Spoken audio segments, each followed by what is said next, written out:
नाज़रीन, ईरान पे बहुत शदीद हमले इस वक्त अमेरिका कर रहा है और डोनाल्ड ट्रंप ने जो लेटेस्ट हुक्म दिया वो ये है कि जहन्नुम के दरवाजे खोल दिए जाएं ईरान के ऊपर।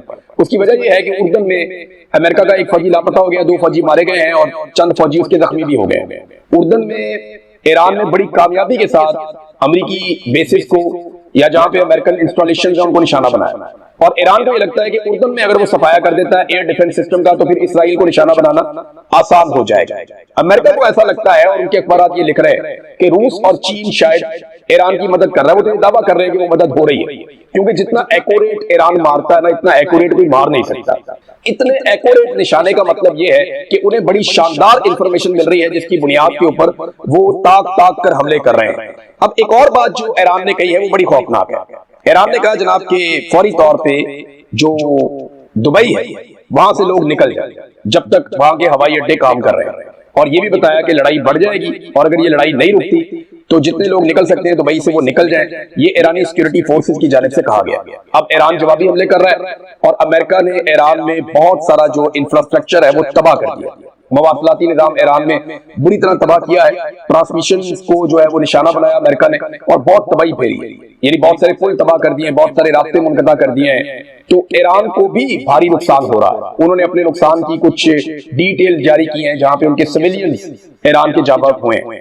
दूसरी तरफ अमेरिका को भी नुकसान हो रहा है और अरब ममालिक में, क्योंकि अमेरिकन अड्डे वहां पे ईरान अटैक करता है तो अरब ममालिक उसके ऊपर मजम्मत भी करते हैं। पाकिस्तान की पोजीशन क्या है ये हमें आने वाले वक्त में इसलिए पता चलेगा कि पाकिस्तान ने सऊदी अरब के साथ साथ कतर के साथ भी इसी नौयत का मुआहदा कर दिया।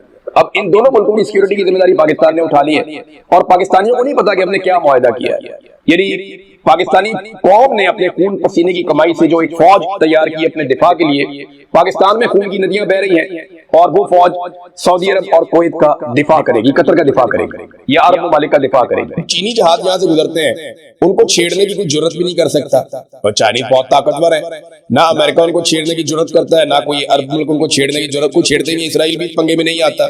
तो अमेरिकी जहाज इस तरफ आ ही नहीं रहे। उन्हें आइडिया कि हम इस तरफ आएंगे, हमें बम मारेंगे, हमें ड्रोन मारेंगे, हमें मिसाइल मारेंगे।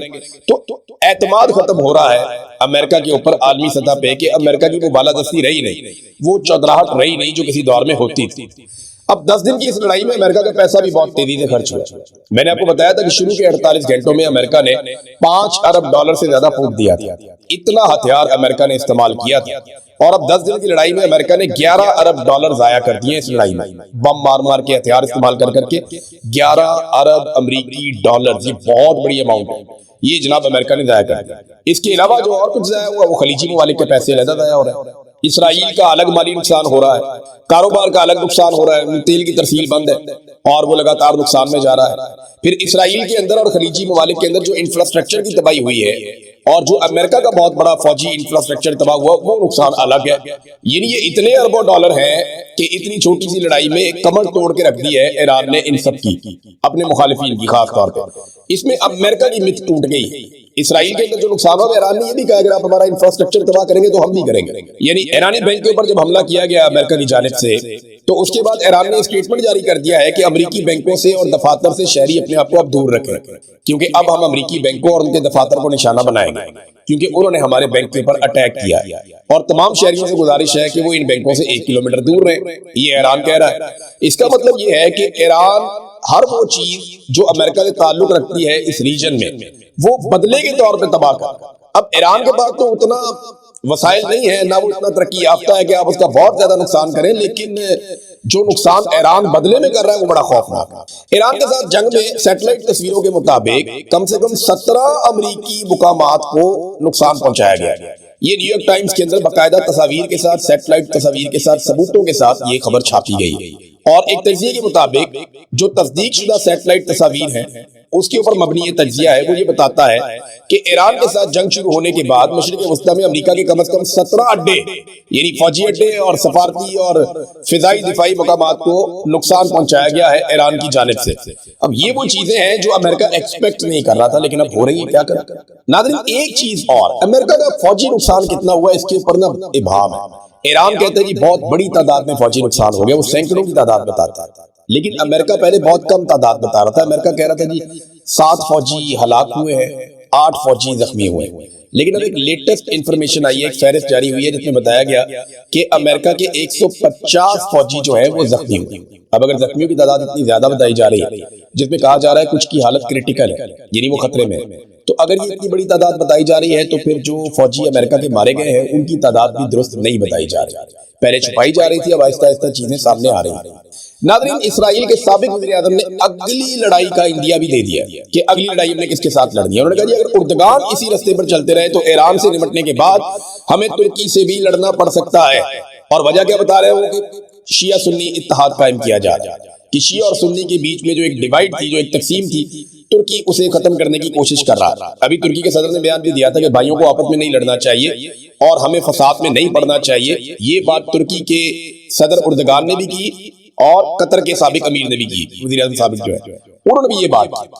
انہوں نے کہا جناب کہ یہ ہمیں لڑائیں گے اور بعد میں ہمیں اسلحہ بیچیں گے، اپنا مہنگا اسلحہ بیچیں گے، لہذا ہمیں آپس میں نہیں لڑنا۔ وہ یہ کہتے ہیں کہ اگر اردگان شیعہ اور سنی کے اتحاد سمیت کوئی بھی اسلامی اتحاد بنانے کی کوشش کرے گا تو ہم اسے دہشت گردی اور اسرائیل کے لیے براہ راست خطرہ سمجھیں گے۔ ہم خاموش نہیں بیٹھیں گے، ہم اپنے اتحادیوں کے ساتھ دنیا کے سب سے بڑے ایٹمی خطرے کو ختم کرنے کے لیے کھڑے ہیں، لیکن نئی دہشت گردی یا نئے محاذ یا شیعہ سنی اتحاد کی شکل میں کوئی بھی نیا خطرہ خود پر نہیں آنے دیں گے۔ اگر ضرورت پڑی تو اسرائیل فیصلہ کن کارروائی کرے گا۔ اب صرف میری ایک بات آپ لوگ سارے غور سے سنیں، اس سٹیٹمنٹ کے بعد سارے غور سے سنیں۔ جن لوگوں کے دماغوں میں بچپن سے ڈالا گیا نا شیعہ یہ تو سنی یہ تو وہابی یہ تو دیوبندی یہ، دیکھیں سب سے بڑا بینیفیشری کون ہے وہ بتا رہے ہیں کہ اسرائیل۔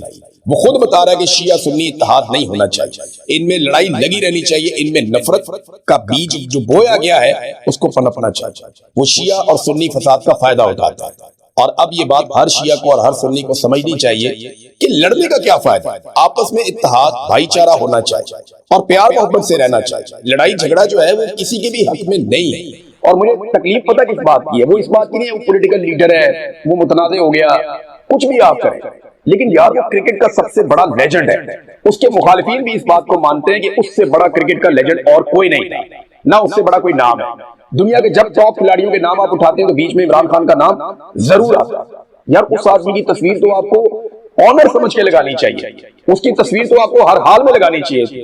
اور عمران خان کی تصویر نکال دی، ساری زندگی عمران خان بننے کے چکر میں جس آدمی نے گزار دی، وہ سلاگر شاہد افریدی اس کا فوٹو لگا دیا، عمران خان کا فوٹو نکال دیا۔ اور عمران خان کا فوٹو لگانا چاہیے تھا، سب سے بڑا لگانا چاہیے تھا، بیک گراؤنڈ میں لگانا چاہیے تھا، کیونکہ وہی ہے کرکٹ لیجنڈ۔ اس کی وجہ سے پاکستان میں کرکٹ کو اتنی پہچان ملی، بہت سارے لوگ اس کی وجہ سے کرکٹ دیکھنا شروع ہوئے اور کرکٹ کو پسند کرتے ہیں۔ آپ کے جتنے فاسٹ بالرز آتے ہیں ان میں زیادہ تر کہتے ہیں عمران خان سے متاثر ہو کر کرکٹ میں آئے تھے، ہم عمران خان کو فالو کرتے ہیں۔ فاسٹ بالر کی لائن لگا دی تھی 92 کے ورلڈ کپ کے بعد، اور ایک سے ایک بڑھ کے فاسٹ بالرز آئے، سب کہتے ہیں کہ ہم عمران خان کو فالو کرتے تھے۔ لیکن آج عمران خان صاحب کی اپنی بنائی ہوئی جماعت اور عمران خان صاحب کی اپنی دی ہوئی حکومت ان کا فوٹو نہیں لگاتی۔ اتنے بڑے لیجنڈ کے ساتھ یہ پاکستان کے ساتھ زیادتی ہے، عمران خان کے ساتھ یہ کیا زیادتی کریں گے؟ عمران سے نے کہا تھا نا کہ وہ کسی فوٹو کا یا کسی پبلسٹی کا یا کہیں پہ نام لکھنے کا محتاج عمران خان نہیں ہے، لیکن یہ لوگ اپنے ساتھ زیادتی کر رہے ہیں، کھیل کے ساتھ زیادتی کر رہے ہیں۔ ناظرین، رانا ثناء اللہ نے بڑا عجیب و غریب سٹیٹمنٹ دے دیا۔ انہوں نے کہا کہ قبائلی علاقے کے لوگوں کو اگر ہم نے یہ کہا ہے کہ دہشت گردوں کے خلاف وہ اپنی اہلیت میں اضافہ کریں یا اپنی استعداد میں اضافہ کریں تو اس میں کیا فرق پڑتا ہے؟ یہ بینک والے بھی جو ہیں مختلف شہروں میں بینکوں والے بھی تو اپنے سیکورٹی گارڈ رکھتے ہیں۔ رانا ثناء اللہ صاحب کو نا قبائل کا پتہ ہی نہیں ہے، وہ قبائلی دستور قبائلی رواج کے بارے میں بالکل نہیں جانتے، انہیں بالکل آئیڈیا نہیں ہے کہ وہ معاملات کتنے حساس ہیں، اور اتنے حساس معاملے کے اوپر اٹھ کے ایسی غیر ذمہ دارانہ سٹیٹمنٹ دے دی۔ اور بھائی یہ جو دہشت گرد ہیں یا جو دوسرے لوگ ہیں، ان کو جب بھی آپ آپس میں لڑائیں گے تو یہ قبائل کی لڑائی ہو جائے گی، اور یہ لڑائی کئی دہائیوں تک چلے گی۔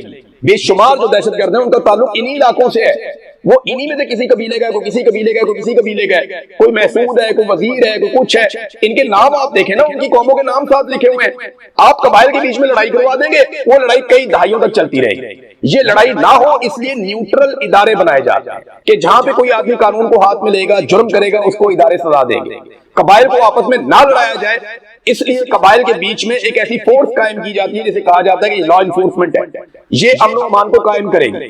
جب آپ لوگوں کو کہیں گے بندوق اٹھا کے ایک دوسرے کے گلے پڑ جاؤ تو یہ کئی دہائیوں تک وہ دہشت گردی تو بیچ میں رہ جائے گی، ان قبائلیوں کی لڑائی ختم نہیں ہوگی۔ ایسے ایسے عقل مند اور ایسے ایسے دانشور لا کے بٹھائے گئے، اور قبائل کی اگر لڑائی ہو جائے گی تو فائدہ کس کا ہوگا؟ یہ لوگ لڑیں گے، مریں گے، اور وہاں فائدہ وہ لوگ اٹھائیں گے جو وہاں سے معدنیات نکالنا چاہتے ہیں، وہ لوگ जो वसाइल पे कब्जा करना चाहते हैं। लिहाजा राणा सनाउल्लाह साहब को थोड़ा सा उस इलाके के डायनामिक्स को समझना पड़ेगा, देखना पड़ेगा कि वहां के लोग कैसे सोचते हैं, कैसे रहते हैं, उनके रस्मो रिवाज क्या हैं और वो जिंदगी कैसे गुजारते हैं, उनकी रवायात क्या है।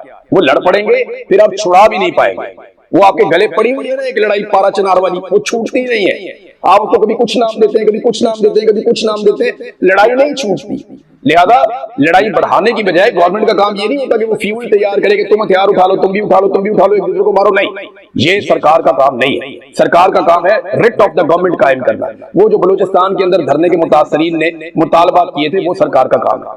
वो जो कश्मीर के अंदर मुतासरीन कह रहे हैं वो सरकार का काम है। कश्मीर पे भी नादरीन खबरें आ रही हैं, वहां पे बंद जगहों के ऊपर चारों तरफ से जहां पे मुहासरा किया हुआ है और अहाते जो है मुख्तलिफ, उनके अंदर जो है पॉलिटिकल एक्टिविटी नून लीग और पीपल्स पार्टी करके वीडियो जारी कर रहे हैं। यानी 200-400 बंदा इकट्ठा करते हैं, एक वीडियो बनाते हैं जज्बाती सी, जोर जोर से शोर मचाते हैं, नारे लगाते हैं। बंदे कौन होते हैं? ज्यादातर सिक्योरिटी गार्ड हैं, मकामी पुराने कारकुन हैं या वो जो अपने जाती मुलाजमीन हैं, उन्हें इकट्ठा करके रोला रोला डाल देते हैं। 10-15 बंदे इकट्ठे होकर किसी एक जगह के ऊपर बाकी अपने मुलाजमों को ले आते हैं, बंदों को ले आते हैं, इलाके से कोई इधर उधर से पकड़ लेते हैं, ला के रोला रोला डाल के अहाते के अंदर बाहर नहीं निकलते और वीडियो बना के डाल रहे हैं जनाब हमारी बड़ी शानदार कैंपेन चल रही है। टक्के की कैंपेन नहीं चल रही। आजाद कश्मीर में एक खुल के गली मोहल्ले में नहीं जा सकते। खवातीन ने डंडे और पत्थर मारे हैं इन्हें, खवातीन और बच्चे अंडे फेंकते हैं इनके ऊपर जहां ये निकलते हैं कैंपेन करने के लिए। ये हालात आजाद कश्मीर में पैदा हो गए और अगर जॉइंट अवामी एक्शन कमेटी और पाकिस्तान तहरीक इंसाफ इस बाइकॉट को जारी रखते हैं तो याद रखिएगा ये कश्मीर की तारीख का सबसे मुतनाज़ इलेक्शन होगा और हमारे दुश्मनों को हमारे ऊपर उंगली उठाने का हमेशा के लिए मौका मिल जाएगा। और ये मौका भी अल्लाह के फजल से पाकिस्तान की मिलिट्री एस्टेब्लिशमेंट हमारे दुश्मन को प्रोवाइड करेगी।